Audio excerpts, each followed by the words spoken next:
Mapagpalang araw pong muli sa ating lahat. Yan. Nandito pa rin po tayo sa topic na 10 biblikal na paliwanag or reason na si Jesus ay Diyos. At ang pangatlo po na sinasabi po dito na si Jesus ang manlilikha at hindi nilikha. Basahin po natin dito po sa Colossus chapter 1 verse 15 na sabi niya na siya ang larawan ng Diyos na di nakikita, ang panganay ng lahat ng mga nilalang. So may binanggit po dito si Pablo na panganay ng lahat ng mga nilalang. May mga relihiyon po na hindi naniniwala na si Jesus ay Diyos. At ang tingin lamang po nila kay Jesus ay tao. Bakit? Dahilan po dito sa word na panganay ng lahat ng mga nilalang. So, ginawa po nilang literal yung word na panganay. Kaya, ang isipan po ng mga tao na ito, na kung panganay si Jesus, siya ay tao lamang. Pero kung babalikan po natin yung original na salin, ang Greek term na ginamit po ni Pablo sa panganay na ito ay yung word na prototokos, na ang ibig po niyang sabihin ay nakahihigit sa lahat kataas-taasan. At ito po yung unang titulo na iginagawan o ibinibigay as authority. So ito po yung highest authority na ibinibigay sa kanila nung unang panahon. At ito yung term na ginamit ni Pablo para i-refer kay Jesus Christ as the ruler over all creation. Siya ang kataas-taasan. So, si Jesus po ay hindi nilikha, kundi siya mismo ang manlilikha.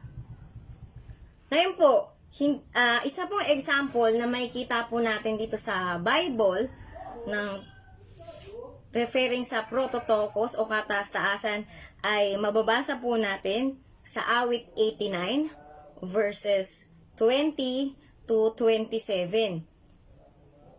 Yan po ay tumutukoy kay Haring David. So, buklatin po natin. Awit 89. Sabi niya po dito sa verse 20, aking nasumpungan si David na aking lingkod. Aking pinahiran siya ng aking banal na langis, na siyang itatatag ng aking kamay. Palakasin naman siya ng aking bisig. Sa verse 27, ang sabi po, akin namang gagawin siyang panganay ko, na pinakamataas sa mga hari sa lupa. So, ginamit po yung word na panganay. Alam naman po natin na si Haring David, siya ang pinakabata sa kanilang magkakapatid. Pero again, ni-refer siya as panganay na ang ibig sabihin ay nakahihigit sa lahat.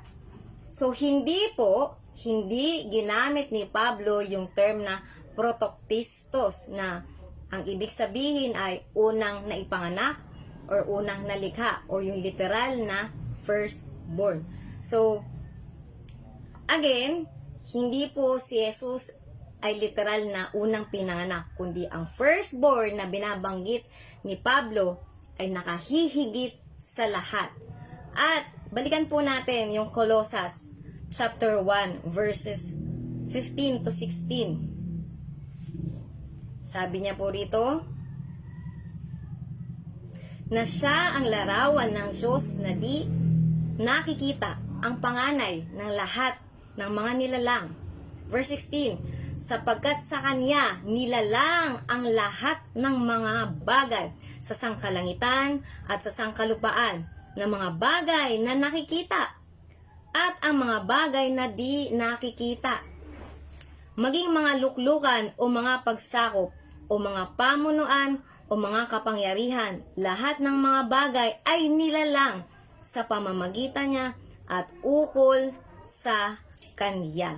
So, ang binabanggit po dito ni Pablo na si Jesus, sa pamamagitan niya ay nalikha ang lahat ng bagay. Bakit nalikha ni Jesus ang lahat ng bagay sa pamamagitan niya?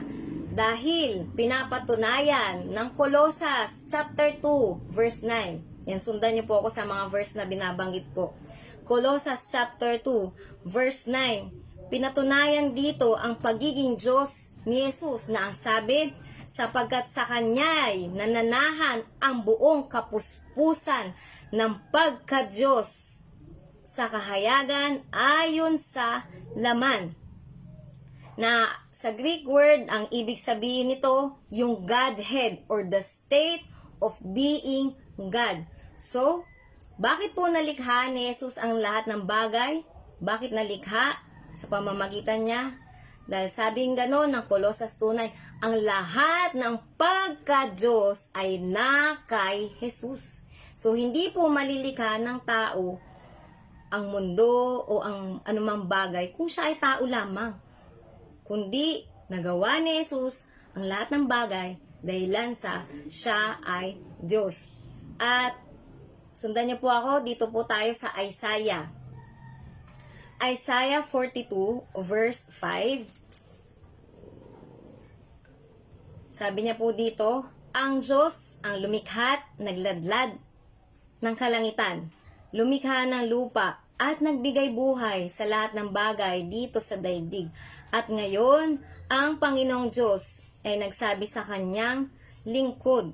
Another verse po, sa Isaiah pa rin, Isaiah 44, verse 24. Ang sabi po rito,